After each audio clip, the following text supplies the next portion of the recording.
आपके sub inspector के और आरएस प्री सिलेबस में साइंस एंड टेक्नोलॉजी दिया हुआ सिलेबस। साइंस एंड टेक्नोलॉजी से कई सारे सवाल आते हैं परीक्षा में। साइंस वालों के लिए तो ठीक है, पर जो आर्ट्स बैकग्राउंड के हैं बैकग्राउंड वो समझ ही नहीं पाते हैं, इसके लिए बड़ी दिक्कत। हम ऐसा करेंगे कि जो आपके सिलेबस में टेक्नोलॉजी दी हुई है, नैनो है, डिफेंस है, स्पेस है, बायो है, आईसीटी, उनको हम बहुत समराइज तरीके से, समराइज तरीके का मतलब ये है कि जैसे आपका ये पूरा एक रजिस्टर है, इसका एक पेज का मतलब इधर और इधर का मिला के इतने में हम एक टेक्नोलॉजी याद करने का प्रयास करेंगे।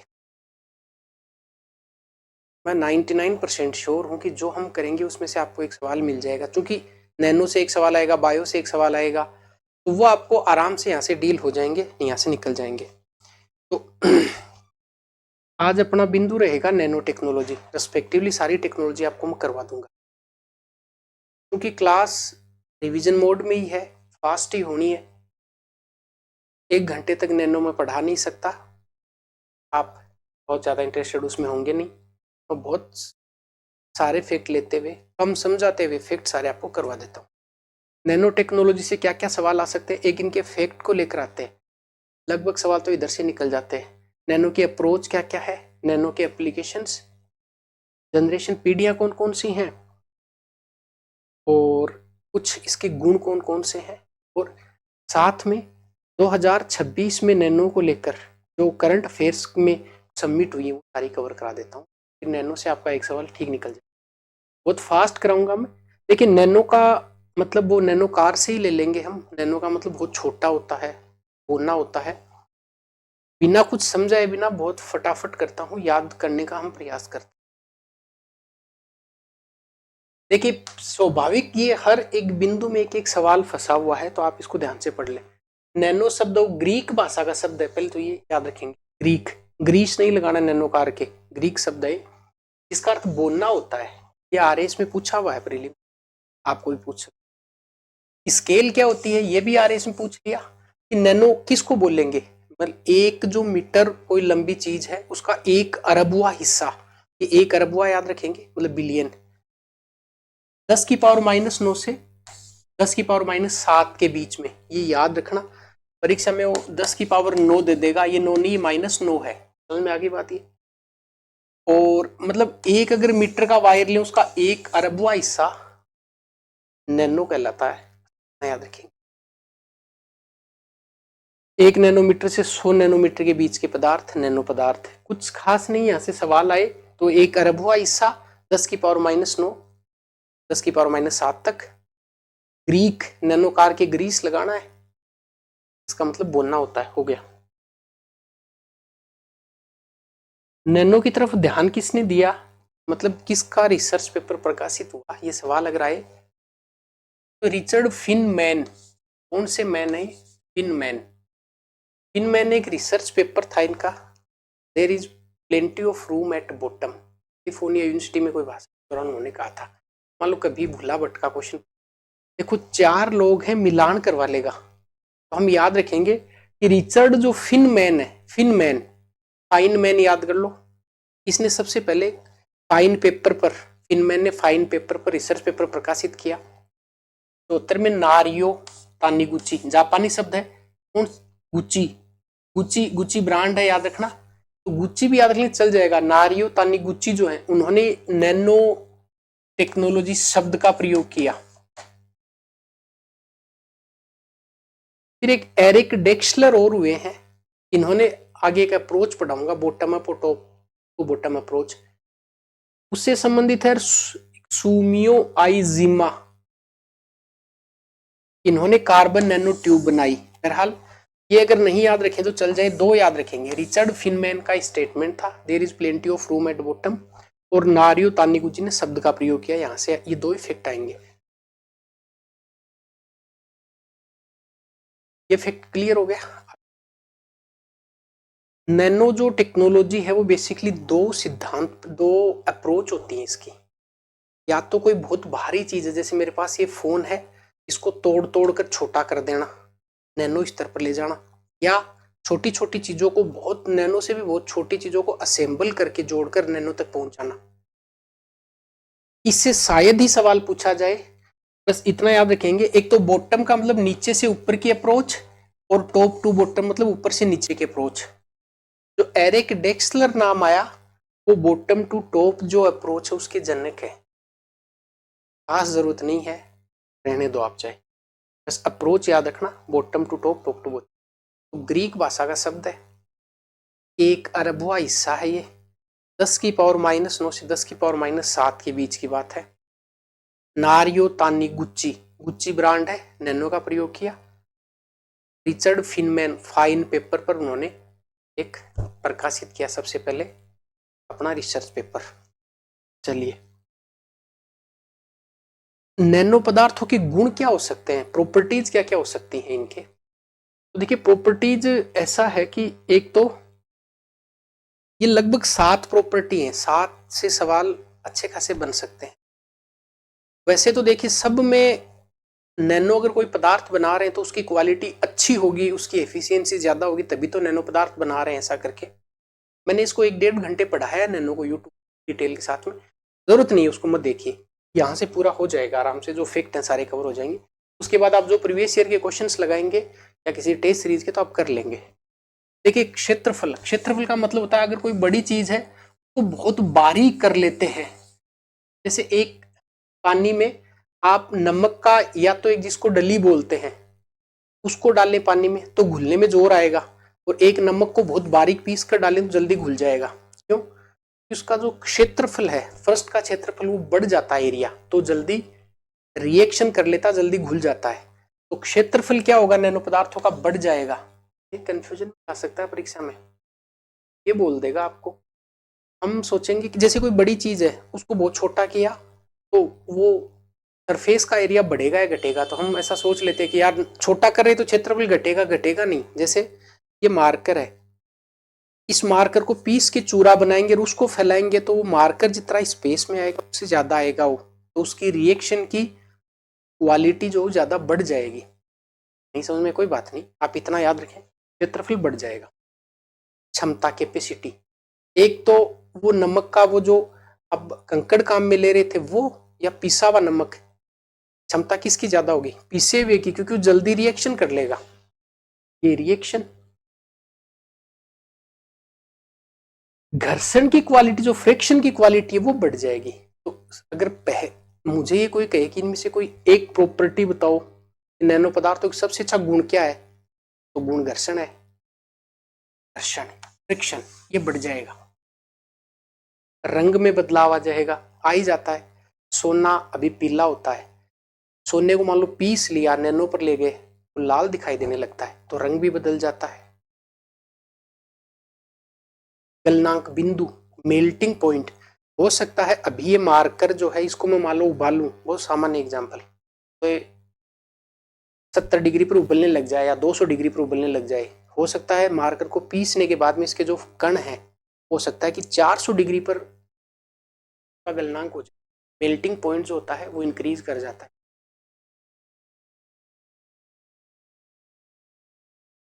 जैसे चांदी है, सामान्य चांदी हम गहने बनाने के काम में लेते हैं, पर इसको मान लो नैनो स्तर पर ले गए चांदी के किसी एक कण को, तो वो फिर बैक्टीरिया का रोधी हो जाएगा, बैक्टीरिया रेजिस्टेंट हो जाएगा, जीवाणु रोधी हो जाएगा, मतलब उसको पानी में डाल दिया जाए तो बैक्टीरिया नष्ट कर देंगे। जिंक है, जिंक आपने देखा, जिंक ट्रांसपेरेंट बन जाएगा जैसे ही किस पर जाएगा, नैनो पर। हाँ, 3-4 एग्जाम्पल ही क्यों लिखे, नई टेक्नोलॉजी, वैज्ञानिक खुद नहीं जानते इसके बारे में, अभी रिसर्च चल रहा है कि कौन सी चीज का क्या गुण बदल जाए। क्या यहां से क्या परीक्षा में पूछे, यहां से आपको जो जो क्वालिटी पूछे, क्षेत्रफल बढ़ेगा, क्षमता बढ़ेगी, कलर चेंज हो जाएगा, सरफेस एरिया बदल जाएगा, फ्रिक्शन बदल जाएगा, मेल्टिंग पॉइंट बदल जाएगा, रिएक्शन है वो बदल जाएगा। हो सकता है हीट की और इलेक्ट्रिसिटी, ताप और विद्युत की चालकता है कुचालकता बदल जाए। सामान्य एग्जांपल देता हूं, चांद, जैसे तांबा है, तांबा विद्युत का सुचालक है, मतलब में प्रवाह हो सकता है नैनो पर जाने के बाद में उसके गुण ही बदल जाए, वो कुचालक बन जाए, पता नहीं चलता अभी कौन सी चीज छोटे होने पर क्या रिएक्ट करेगी। ये इसके गुण हो गए, प्रॉपर्टीज हो गए। एक सवाल आता है नैनो की जनरेशन को लेकर, जनरेशन को जी से डिनोट करते हैं हम, जैसे 1G 2G 3G।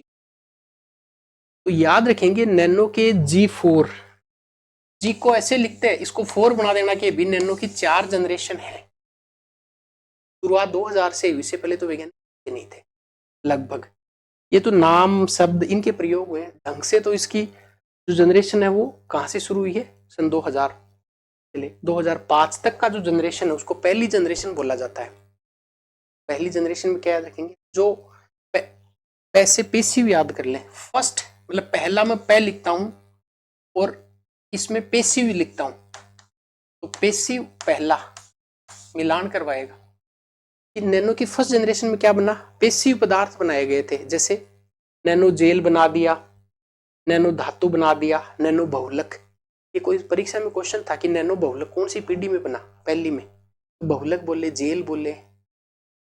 पेसिव जो नैनो पदार्थ, निष्क्रिय नैनो धातु, वो मिलान भी करवा लेगा ऐसे, क्योंकि 4 जनरेशन में मिलान करवाने में जोर नहीं आएगा क्वेश्चन बनाने में।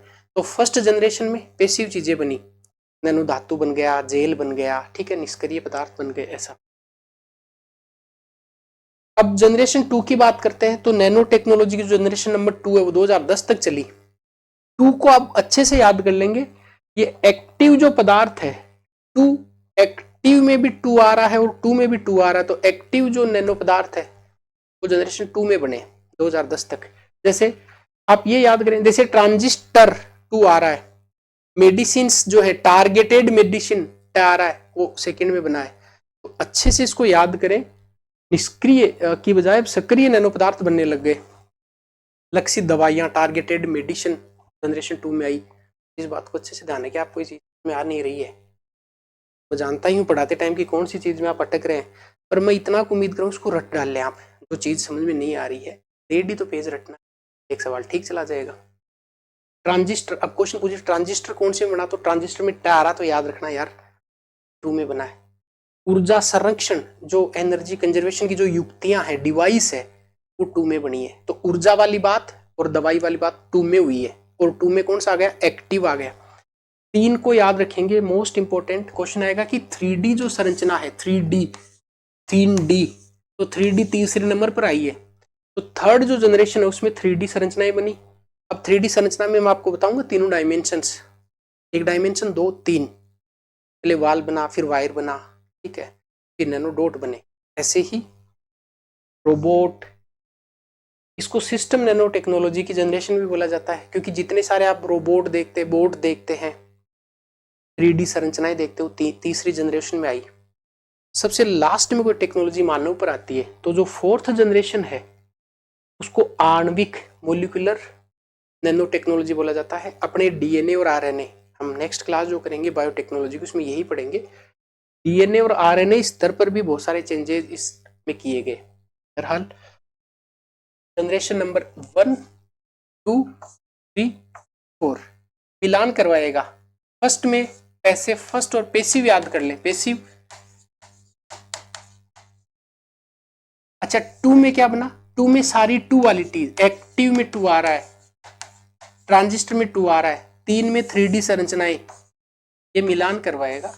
और 4 में अपना ह्यूमन बॉडी आ गया, डीएनए आरएनए याद कर ले, डीएनए और आरएनए स्तर पर जो काम हुआ है, इसकी पीढ़ियां हैं, इनको जनरेशन बोलेंगे, 1G 2G 3G, याद रखना अपने लिए।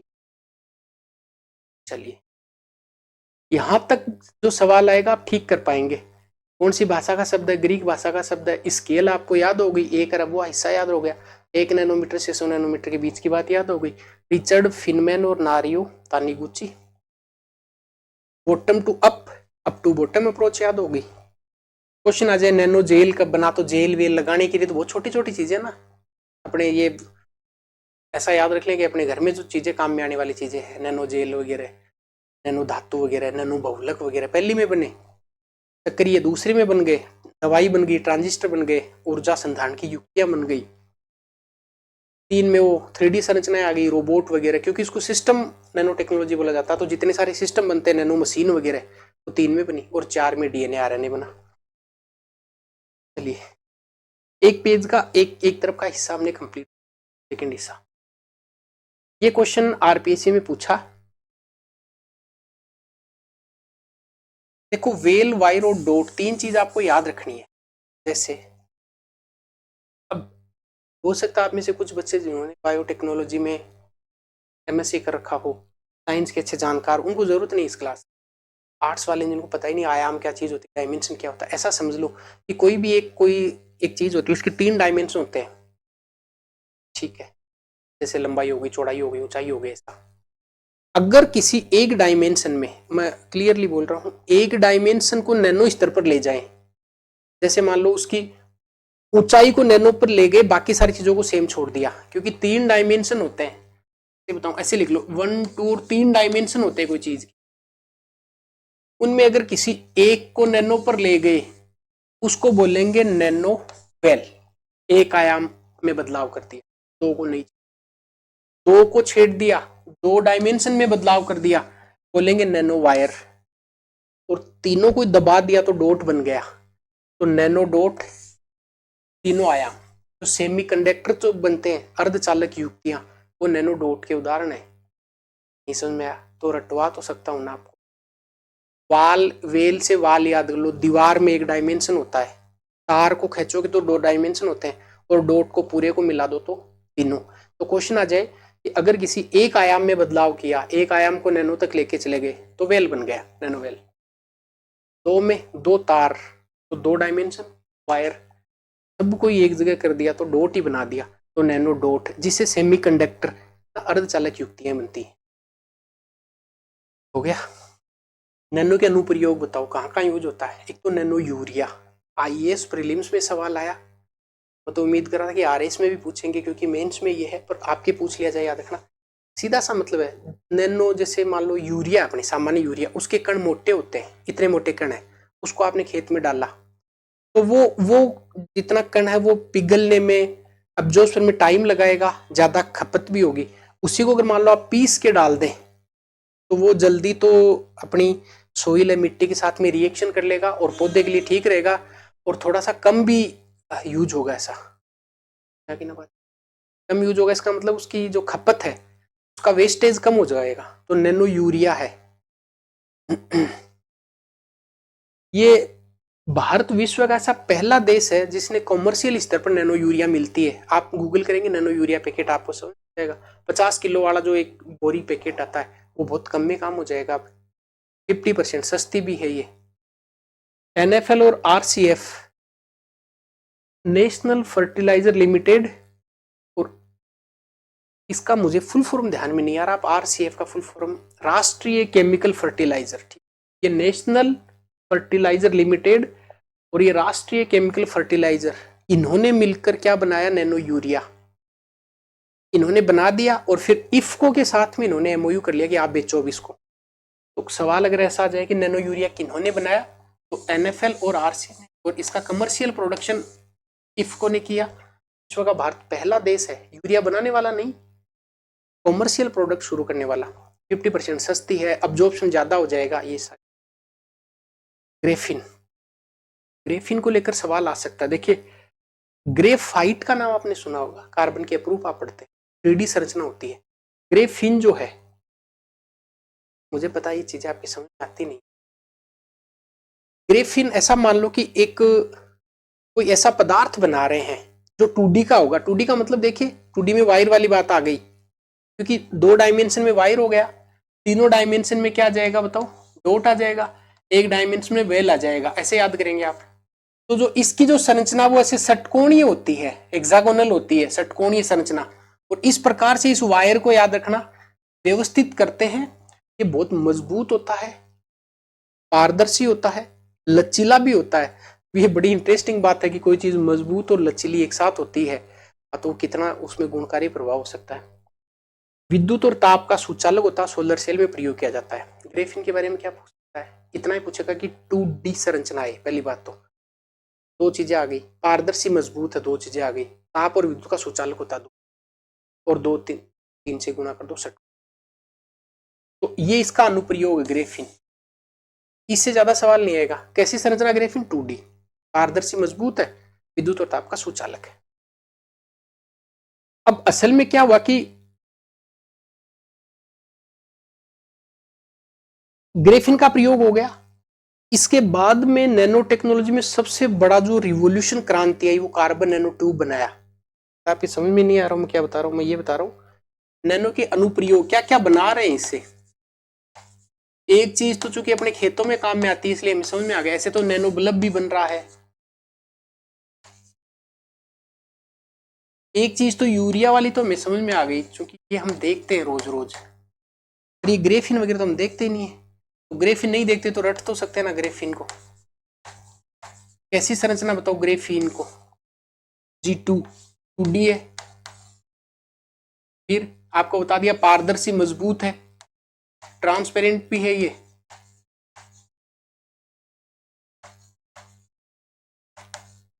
हीट और इलेक्ट्रिसिटी की क्या ये सुचालक है? चालक, कंडक्टर है, अच्छा चालक है। और ये षटकोणीय संरचना है, षटकोणीय। क्या बनाएंगे, आपको क्या करना है, क्या बना लेंगे जो कुछ बनाएंगे। अपने सवाल ये आएगा 2D या 3D है, तो 2D है, पारदर्शी मजबूत है, सुचालक होता है। सुचालक तभी काम आएगा, कुचालक का क्या काम में लेना, ताकि इनको सोलर सेल वगैरह में काम में ले ले। जब कार्बन नैनो ट्यूब बना, सुमियोजिमा का नाम आपको याद है ना, ताकि कार्बन नैनो ट्यूब बना, तो ये बहुत क्रांतिकारी बदलाव था, एक क्रांति थी नैनो टेक्नोलॉजी में। अब आपको कार्बन नैनो ट्यूब के बारे में क्या पूछ सकता है? देखिए 400 डिग्री तक तो ये ऐसी की ऐसी रहती है, तो भाई ताकत आ गई इसमें। तो सुचालक भी है, मतलब उसमें इलेक्ट्रिसिटी या हीट का प्रवाह हो सकता है। बहुत मजबूत है, और मजबूत साथ लचीली भी है। कोई चीज मजबूत होती है और लचीली नहीं होती है, लचीली और मजबूत नहीं होती है, ये तो दोनों। ट्यूब कैसी होती है? बेलनाकार, तो वो षटकोणीय संरचना थी और ये बेलनाकार संरचना है। इसका उपयोग क्या होता है? टारगेटेड, ये टारगेटेड औषधि क्या होता है? मतलब ये जैसे मान लो मेरे हार्ट में दिक्कत है, तो कोई भी ऐसी दवाई देंगे मान लो डॉक्टर, तो सीधा नहीं लेके वो सीधा वो टारगेटेड औषधि सीधा हार्ट तक पहुंचा देंगे, इस प्रकार का कोई सिस्टम ऐसा। ये बायोसेंसर के रूप में भी काम करता है, बायोडिग्रेडेबल भी है। डिग्रेडेबल का मतलब जैसे आप केले का छिलका फेंक दो, 5-7 दिन में वो खत्म हो जाएगा, और प्लास्टिक फेंक दो खत्म नहीं होगा। ये ऐसा ही है ताकि पर्यावरण को नुकसान नहीं हुए। क्या क्या कार्बन नैनोट्यूब? 3 नाम है, 3 के आगे 4 है, 400 डिग्री तक स्थिर रहता है, सुचालक मजबूत लचीला, 3 नाम हो गए।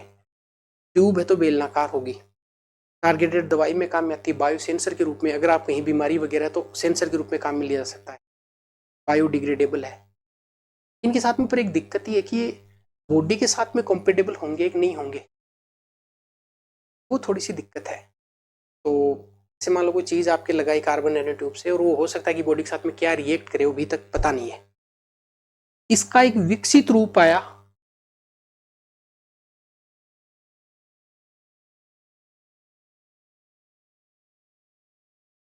ये बोरोन नैनो ट्यूब इन्होंने बनाई है। क्या पता पूछेगा कि नहीं पूछेगा, पर कार्बन नैनो आप याद रखें। भारत में विकास जरूरत नहीं है, बहुत पुरानी बात हो गई। 2007 में एक नैनो मिशन शुरू किया था, जिसके 2 फेज थे, 2007 से 2012, 12 के बाद में अब चल रहा है। 650 करोड़ का बजट रखा था, कई सारे रिसर्च इंस्टीट्यूट बनाए, पर उसके बाद में कोई खास इसमें डेवलपमेंट देखने को नहीं मिला। कई सारे पदार्थ जैसे गोल्ड सिल्वर पार्टिकल है, गोल्ड पार्टिकल है, सिलिका पार्टिकल है, पार्टिकल है, जरूरत नहीं है। ये इस साल का करंट अफेयर है, पूरा तो नहीं याद करना है, बस 5 बातें हैं। ये एक साइंस वीकली नाम की पत्रिका, और शायद बुधवार को द हिंदू में पूरा एक आर्टिकल आता है साइंस को लेकर, तो उसमें से ये चीज है। तो नैनो इनोवेशन 2025, ये रोम इटली में हुआ, 10वां था ये। तो क्वेश्चन क्या पूछ लेगा कि नैनो इनोवेशन 2025 हाल ही में, 2025 में कहाँ पे? रोम इटली में। रोना नहीं है उस टाइम में, इनोवेशन पूछना कि इटली में। एक नैनोटेक एक्सपो का आयोजन किया 25 में, 5वें नंबर का है वो, 5वां महीना मई आता है 25 में। तो ये पूछ ले कि नैनो टेक एक्सपो कौन से नंबर का था? 5वां। पैसे 5वां, पैसे पेरिस, और 5वें महीने में, तो ये हो गया। एक रोड शो का आयोजन किया गया, ऐसा पूछ ले आपसे परीक्षा में कि नैनो इलेक्ट्रॉनिक रोड शो कहाँ पे आयोजित किया गया? बेंगलुरु में। उधर रोड साफ है इसलिए बेंगलुरु में हो गया। एक ये लास्ट पूछ सकता है आपको, नैनो वर्ल्ड 2025 का आयोजन कहां पे हुआ? थाईलैंड में। और अंतिम सवाल ये पूछ लेगा कि हाल ही में कौन सी यूनिवर्सिटी ने ड्रग डिलीवरी सिस्टम नैनो का प्रभावी डेवलपमेंट किया है? आईआईटी मद्रास। तो मद्रास ने दवाइयों की डिलीवरी को लेकर कुछ काम किया है, और एक इसके साथ में कोई ऑस्ट्रेलिया की यूनिवर्सिटी थी। रोड शो कहां पे हुई बताओ? बेंगलुरु में। नैनो वर्ल्ड 2025 थाईलैंड में। रोड शो बेंगलुरु हो ही गया। ये एक्सपो कौन से नंबर का था? EXPO 2025 वाला 5वें नंबर का, मई पेरिस में। और इनोवेशन वाला रोम इटली में। इसका जस्ट दुगुना, वो 5वां, ये 10वें नंबर का था। मैं समराइज कर दूं, अपना टॉपिक पूरा हुआ है। नैनोटेक पर आपको अब जो परीक्षा में सवाल आएंगे, मैं करवाऊंगा सारे सवाल वापस से भी आपको, सारे आए हुए, पर अभी आप कंफर्टेबल है। हमने पढ़ा नैनो के बेसिक डिटेल्स के बारे में। ये ग्रीक भाषा का शब्द है, बोलना होता है। 1 अरबवा हिस्सा है एक का। नैनो स्केल के बारे में जान लिया, 1 से लेकर 100 के बीच में। इसके बाद में नैनो जो टेक्नोलॉजी है, इसका शब्द का प्रयोग किसने किया? नारियो तानीगुची ने। और रिसर्च पेपर रिचर्ड फिनमैन ने। Fine paper, there is plenty of space at bottom. फिर नैनो को लेकर आप ध्यान रखेंगे, जनरेशन, इसकी प्रॉपर्टीज बता देता हूं, क्या क्या प्रॉपर्टीज होती हैं। तो आपको प्रॉपर्टीज में बता दिया, इसका जो सरफेस एरिया है वो बढ़ जाता है, इसकी कंडक्टिविटी जो है वो बढ़ जाती है, इसकी एफिशिएंसी, दक्षता बढ़ जाती है। फ्रिक्शन एक बहुत अच्छा गुण है, घर्षण, वो बढ़ जाता है। कलर चेंज हो सकता है।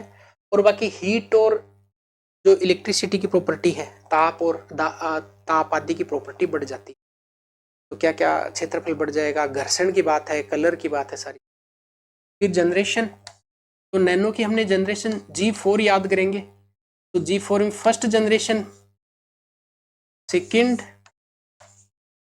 थर्ड एंड फोर्थ, ये 4 जनरेशन है नैनो की। फर्स्ट जनरेशन में पैसिव चीज पे और पैसिव याद करें। पहली में पैसिव आई, 2 में 2 आ रहा है, और एक्टिव में 2 आ रहा है, तो एक्टिव 2 में। 3 वाली को 3D से याद करेंगे, और 4 वाली को RNA DNA से याद करेंगे। फिर नैनो की अप्रोच देखी हमने। अप्रोच 2 प्रकार की है, एक बॉटम टू अप, एक up to bottom approach. Nano के अनुप्रयोग, एप्लीकेशंस कौन कौन से नैनो के अनुप्रयोग? पहले यूरिया देखिए, देखा आपने। 50% वाली बात याद रखेंगे। विश्व का पहला देश है भारत जिसमें कमर्शियल प्रोडक्शन शुरू किया है। और इफ को याद रखेंगे आप। और नेशनल फर्टिलाइजर लिमिटेड और राष्ट्रीय फर्टिलाइजर केमिकल लिमिटेड, इनसे बनाया और MOU किया इफको के साथ में। फिर आप और याद करना चाहें तो ये ग्रेफिन आपको बताया। ग्रेफिन में सब भूले तो इतना याद रखें, ये 2D संरचना है। ग्रेफाइट 3D संरचना है, ये 2D है। षटकोणीय है, विद्युत और ताप आदि का ये सुचालक है, अच्छा कंडक्टर है। फिर आपको कार्बन नैनो ट्यूब बताया। तो ट्यूब बेलनाकार आकार की होती है, लचीली भी है, कठोर भी है, अच्छे टेम्परेचर तक ये स्थिर रहती है, ड्रग डिलीवरी में काम में आती है। बायोकम्पेटेबल अभी तक नहीं है, मतलब बॉडी में डाल दे तो ये, जैसे मान लो किसी का एग्जाम्पल दे रहा हूँ, किसी का हाथ कट गया, मान लो नया हाथ लगाना है, तो क्या कार्बन नैनो ट्यूब का लगाया जा सकता है? क्या अभी वैज्ञानिक इस पर श्योर नहीं है कि नहीं भाई, बॉडी के साथ में क्या पता इसका रिएक्शन क्या हो जाए, पर ड्रग डिलीवरी में काम में आ जाएगा। बायोडिग्रेडेबल है। बायोडिग्रेडेबल अलग चीज होती है, बायोकम्पेटिबिलिटी अलग चीज होती है। कॉम्पेटिबिलिटी का मतलब बॉडी स्वीकार नहीं करेगी, पर प्रिया इसको कहीं फेंक दोगे तो थोड़े दिन में खत्म हो जाएगा। कार्बन नैनो ट्यूब हो गया, ये हो गया ये। तो एक बोरोन वाला और याद रखिए, इसका विकसित रूप है। भारत में नैनो मिशन की शुरुआत 2000 के आसपास हुई थी। इसके 2 फेज हैं, 650 करोड़ का बजट था। करंट अफेयर्स में देखा, एक तो ये रोड शो याद रखना बेंगलुरु में हुआ, और एक ही मद्रास वाले जो स्टूडेंट है IIT मद्रास और ऑस्ट्रेलिया ने मिलकर कोई ड्रग डिलीवरी के लिए कुछ डेवलप किया है। ये पूरी साल का करंट अफेयर्स हो गया। इनोवेशन कहां पे था? रोम 10वां। नैनोटेक एक्सपो 2025 5th नंबर का पेरिस। रोड शो बेंगलुरु में। नैनो वर्ल्ड पूरे विश्व कहाँ पे जाता है? थाईलैंड में जाता है। और ये आपको बता दिया ड्रग डिलीवरी, ये 1 साल में जो कुछ नैनो को लेकर हुआ है। हम नेक्स्ट क्लास ऐसे ही करेंगे जिसपे बायोटेक्नोलॉजी कर देंगे। आपको ये क्लास ठीक लगती है, इसकी उपयोगिता है, तो आप एक कमेंट जरूर लिखेंगे ताकि मुझे कम से कम ये तो समझ में आए कि मुझे इसको आगे कंटिन्यू करना है या फिर आपको जरूरत इसकी नहीं है। लगता है मेरे से आप बहुत दूर बैठे हैं, तो मुझे क्या पता कि आपको चीज़ समझ में आ रही है या आपको इसकी ज़रूरत भी है, क्या पता आपने पढ़ ही रखा होगा, तो फिर क्यों टाइम खराब करना है इस पर। आप बता देंगे थोड़ा ठीक समझ आ रहा है तो हम इसको आगे कंटिन्यू करके सारी टेक्नोलॉजी बल्कि पूरी साइंस ऐसे हम एक एक पेज में कम्प्लीट कर लेंगे। मिलते हैं नेक्स्ट।